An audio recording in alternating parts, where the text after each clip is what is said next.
Last weekend, we went camping, and I was able to read a book. Small book, but I read a book, um, Autopsy of a Deceased Church. Um, Very interesting book. What this man did was he analyzed 14 churches, just denominational churches, that had shut their doors. And he went back and he interviewed church members, and he went through the church attendance records for decades and just analyzed why did these churches end up failing. So, Autopsy of a Deceased Church. Interesting title. And it was a very good read. But one of the things that jumped out at me in the book, he said a lot of good things, but one of the things that was common to all the churches that failed was they lost their vision. They lost their goal. They didn't have a plan for outreach, or they just lost their vision. And so, thinking about that, I put together a simple Bible study today on making plans. Because whether it's a church or whether it's an individual, if you don't have a goal, if you don't have a plan, you're likely to wake up in the morning and just waste the day away. Or you're not likely to accomplish anything if you don't know what you're trying to accomplish. And that's true for a child trying to do schoolwork. It's true for a Bible quizzer. That's like Brianna. Every week I have to make her a list. I can't say, just go learn your verses. I have to say, learn these 2 verses right now. And then when she comes back, I say, okay, now go do a verse beginning drill on these 10 verses. Polish up on your referencing skills and use the app to do it. So I have to give her specific directions. And she loves a list where she can just mark off on her little list what she has accomplished. And so whether it's schoolwork or quizzing or just in general, just life, having a plan, a reachable goal is important. And God plans that for His church also. He wants us to have a vision. He wants us to have a purpose. So I put together this simple little Bible study on making plans. And I wanted to start in 1 Corinthians chapter 9.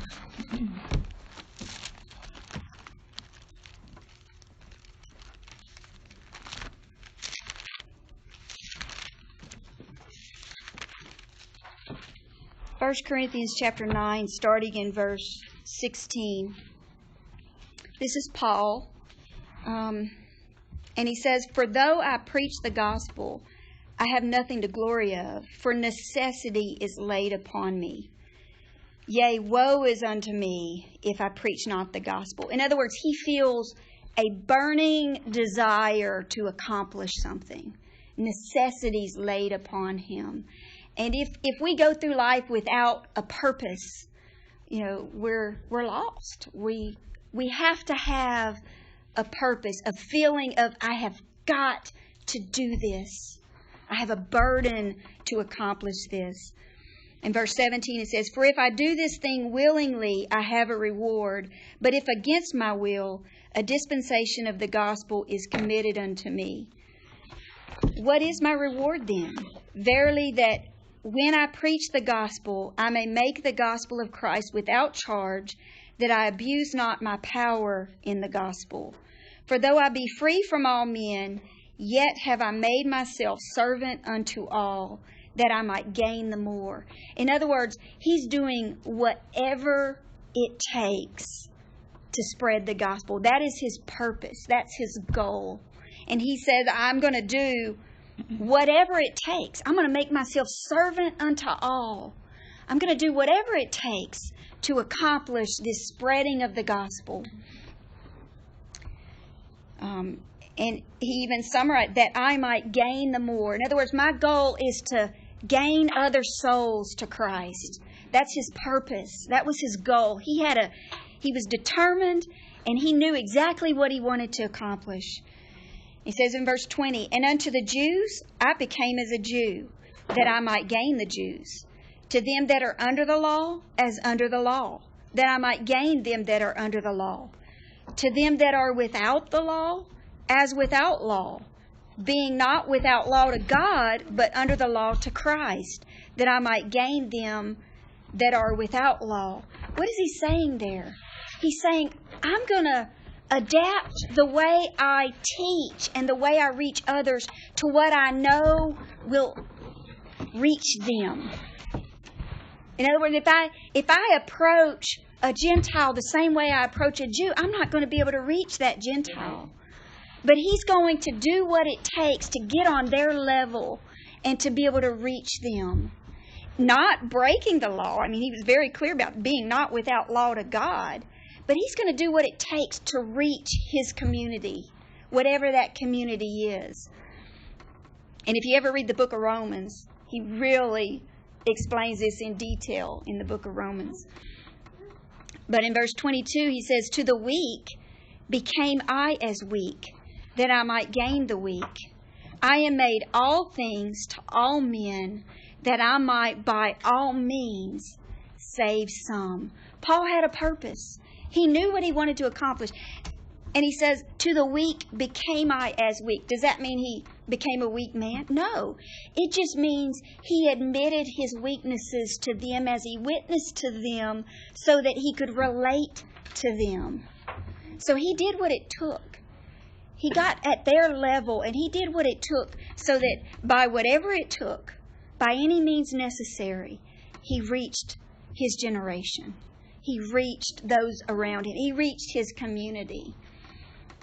And in reading this book, that was a common thread to all these churches that had to shut their door. They didn't reach their community. It's like they turned their focus inward and maintained the status quo amongst themselves. But they lost their vision for reaching out and reaching others. But Paul here is teaching the church that we need to do what it takes to reach the lost. We need to do whatever it takes, not sinning, but we need to get at their level and relate to them in whatever means it takes to relate to them so that they can be saved too. That's what he's saying. In verse 23, he says, for this I do for the gospel's sake, that I might be partaker thereof with you. Know ye not that they which run in a race run all, but one receiveth the prize? So run that ye may obtain. And every man that striveth for the mastery is temperate in all things. Every man that striveth for the mastery.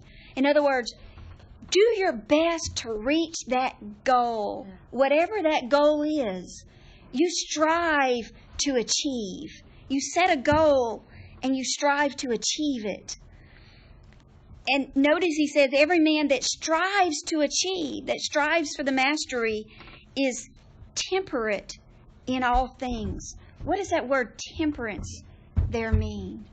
Well, I looked it up, and it means self-control. In other words, you discipline yourself so that you're able to meet your goal. And for someone who's their goal is to lose weight, they're going to have self-control and restrain from eating everything in sight. Someone who is striving to be a better Christian, they're going to exercise self-control in keeping themselves from things that they shouldn't and in disciplining themselves to do what they should. You know, it takes discipline to fast. It takes discipline to have a consistent prayer life. It takes discipline to make a concerted effort to reach out and be a witness. So that's what temperance, being temperate in all things, is exhibiting self-control. And we should have a clear purpose, have a set goal, and we should exercise self-control in reaching those goals that we set for ourselves, whether they're spiritual goals, physical goals, whatever. I mean, these are good. This is good teaching for life.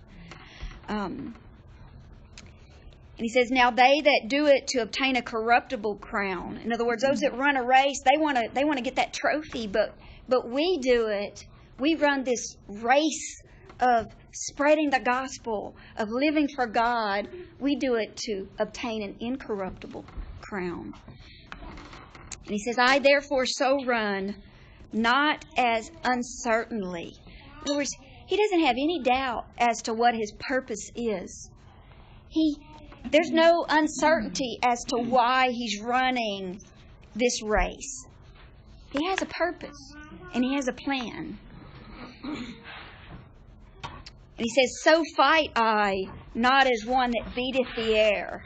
In other words, he's not just going through motions. He's not just beating the air. He has a set goal and a set plan and a set purpose, just as we should. In verse 27, he summarizes it. But I keep under my body and bring it into subjection. So he exhibits that self-control that he was talking about. Lest that by any means, when I have preached to others, I myself should be a castaway. Because that would be such a shame. Yes, I think Brother Tim, maybe Sunday night, touched on this, how it would be such a shame if we do all that we do and then fail at the end. But Paul is saying in these verses here, I have a plan, I have a purpose. I want to reach the lost, and I'm going to do whatever it takes to do so. So he strives for mastery, and he does so with purpose. Turn to Habakkuk. It's not a book we usually turn to a lot. I hope I can find it this morning. It's one of the minor prophets. Well, I should have bookmarked it.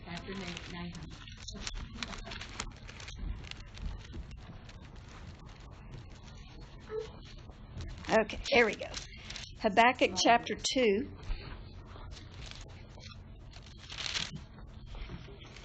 Verse 1 says, I will stand upon my watch and set me upon the tower, and will watch to see what he will say unto me, and what I shall answer when I am reproved. So he's saying, I'm going to do my duty. I will stand upon my watch, set me upon the tower, and I will watch and I will listen. He's listening to what's going to be said to him. And verse 2 says, and the Lord answered me and said, write the vision and make it plain upon tables, that he may run that readeth it. In other words, the Lord was telling him, look, you write it down, write the vision and make it plain. In other words, set your goal, have a purpose, write it down, make you a list. And if you've never been a list maker, it's amazing what you can accomplish by making a list for yourself. I mean, there are these type A personalities that have to make a list for everything. My children are more that way than I am. I guess they get it from their daddy and their gran. But if you make a list, it's so nice to be able to check things off as you accomplish them. And some of you know what I'm talking about because you're nodding and you're grinning.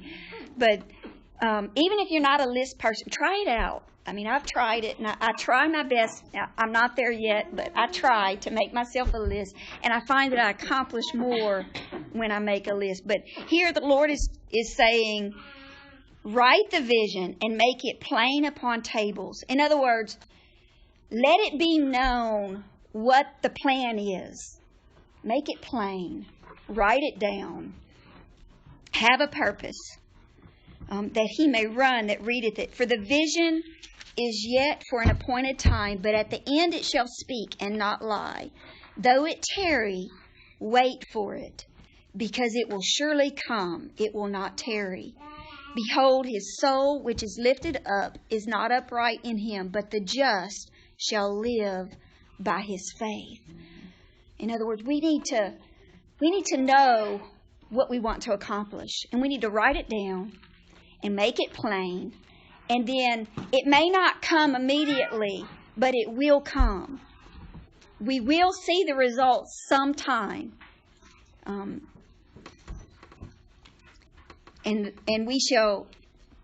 the just shall live by his faith. So, write it down, make it plain, and have a purpose.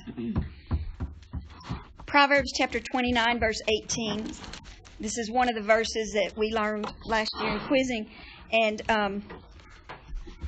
it says, where there is no vision, the people perish.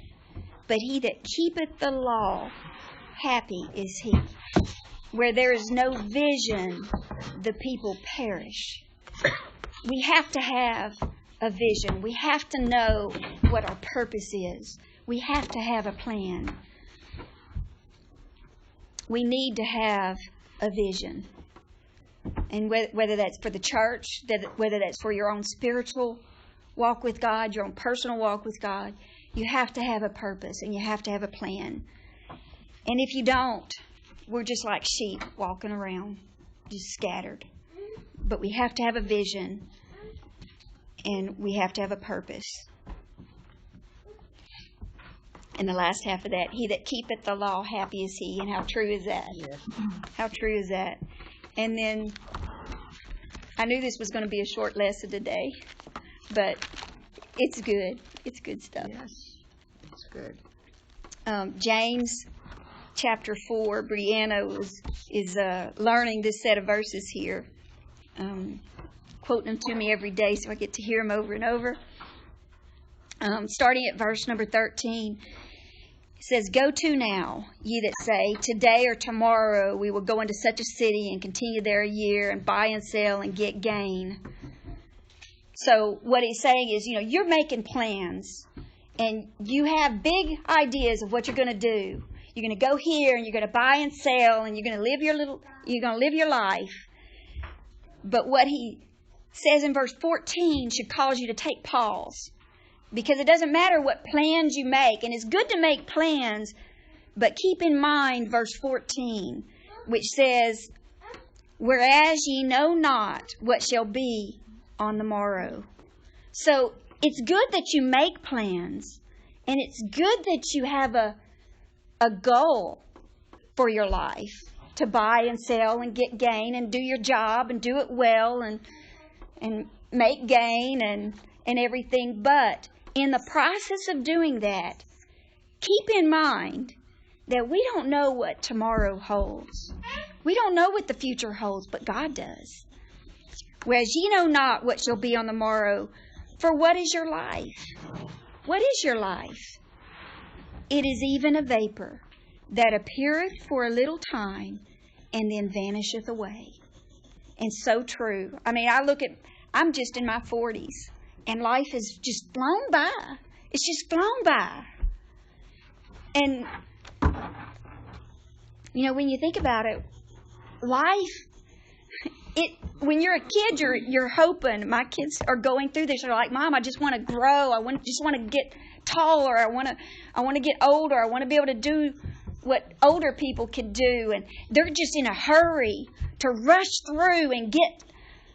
And I'm like, no, baby, just enjoy where you are, because life is just a vapor. In just a snap of the fingers, you're going to be as old as your mama. Yeah, but life is just a vapor. We don't know what the future holds for. We don't know.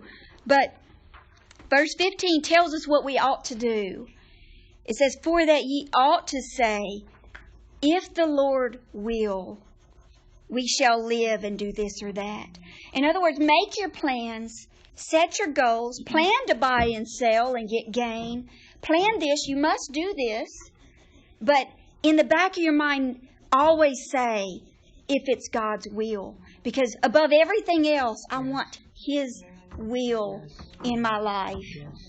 I want my plans to line up with His plans for my life that we talked about last week.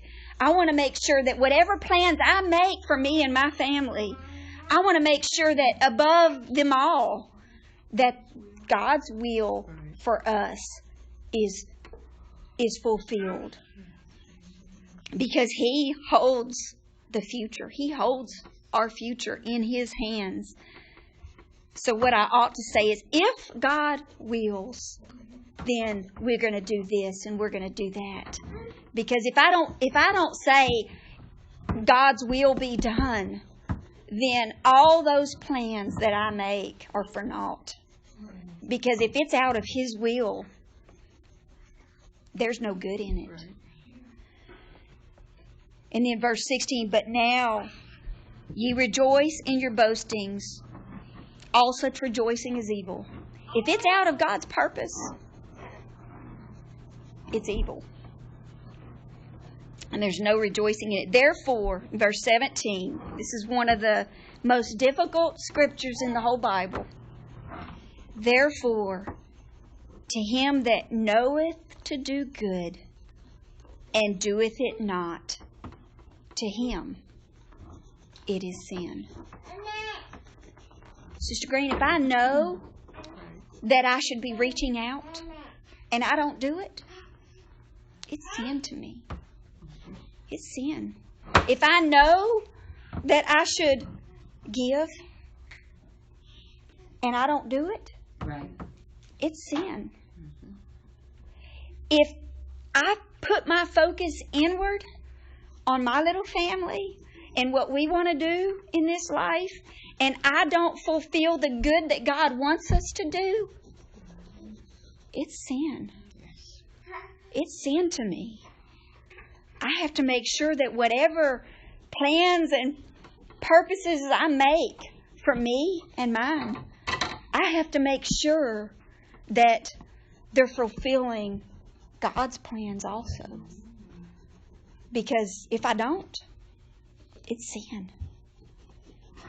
To him that knoweth to do good and doeth it not, to him it is sin. It's not enough just to obey the law. It's not enough just to make sure I don't do any of those sins we think of as sin. But I must make sure that I'm fulfilling God's will, that I'm fulfilling His purpose, that I'm fulfilling the Great Commission. One of the quotes in this book that I wanted to share with you is he said that every one of these churches that failed, it was because the Great Commission became the Great Omission. They lost sight of the vision of the Great Commission, of reaching outward, and all of their focus turned inward. God wants us to reach the lost. And I ran across something on setting goals that I put on our paper that I just thought it was good, so I wrote it down. But it's remember to make your goals smart. In other words, when you set goals for yourself, make your goals smart, and that is specific. Don't just say, I want to reach the lost, but instead, be specific. I want to be a witness to my next door neighbor. I want to witness to my brother who's backslidden. Set specific goals. Don't just say, I'm going to just reach the lost. Because then you're just, it's a lofty goal, but if you make it specific, I want my brother back in church. Every time I talk to my brother or text my brother, I'm going to ask him if he's been to church lately. I'm going to make an effort. Hey, Mike, have you felt a tug of God on your life recently? Make your goals specific. Make it specific. And if you do, then you have a much better chance of seeing it come to fruition. So, set specific goals and also make them measurable. Make it where you can see when they're accomplished. Can you tangibly show that you met your goal? It's one thing to make some blanket statement goal, but it's another thing to do baby steps, like make it measurable. An example that we do daily is, our goal, Zach's goal this year is to memorize 433 verses. Well, if you tell him, Zach, go memorize 433 verses, his little mind just, he wilts. But if you say, Zach, let's learn 3 new verses today. Let's start with this one. That's measurable. It's something he can accomplish. But if you just say, here's your 400, go learn the book of Romans, Zach. No. But if I make it measurable, okay, you learned these 3 verses, very good. Let's check those off our list. And then tomorrow, here's 3 more we're going to learn today. And we just take it one measurable step at a time, we accomplish. And for you, it might be, I'm going to set a goal. I want to be a prayer warrior. Well, that's a lofty goal. But you have to start somewhere and say, okay, I'm going to wake up, and the first 30 minutes of my day, I'm going to spend in my Bible and with the Lord. Set a measurable goal for yourself. Not just, I'm going to be a prayer warrior, and, make it measurable where you can feel that you've accomplished it when you do. And then that will help you grow. Just having a set, specific, measurable goal. And also make your goal attainable. Just saying, I want world peace. Well, who doesn't? But you start by being peaceful with your neighbor. You start by settling conflicts in your own home and in the church, your local church, and in your neighborhood. And then go from there, but make it attainable. I can't fix what's going on in the Middle East right now, but I can fix whatever conflict I have with my neighbor and the barking dog. So do something that's attainable. And be realistic. If you have a goal to memorize the Bible, well, that's a very noble goal, but it's better to say, I want to learn 3 verses a week, and then reach that goal, and then next week learn 3 more, and at the end of a year you'll know 1,000 verses. So just make it realistic, and make it attainable, and make it measurable and specific, and then timely. Set a date by tomorrow or every day. I want to accomplish this. But if you just say, I want to do, and don't set a time limit on it, well, more than likely it's not going to get done. But be smart about your goal setting. And this is true for your spiritual life or your physical life or whatever. I mean, it's making plans, having specific goals, what you want to accomplish. And I think, I know if I want to be better at making my list and setting goals for myself, and I know that if I set a goal and make it specific and measurable and attainable and realistic and timely, I'm more likely to be able to reach those goals and then set more goals for myself. But if I wake up and just don't have a purpose, don't have a plan, then that's exactly, if I don't plan for it, if I plan for nothing, that's exactly what's going to get done. Nothing. So, anyway, simple lesson, just to encourage us. Make plans, set a goal, try to be better at what we do. Self-discipline. Very good. Very good. We do good in some areas we fail miserably. Lord help us. We're just human.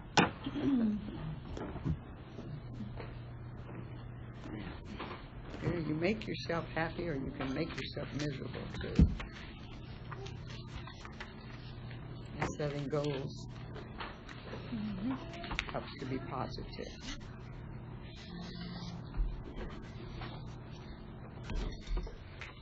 Very good, very good. Okay, you said, you gave 3 things one time.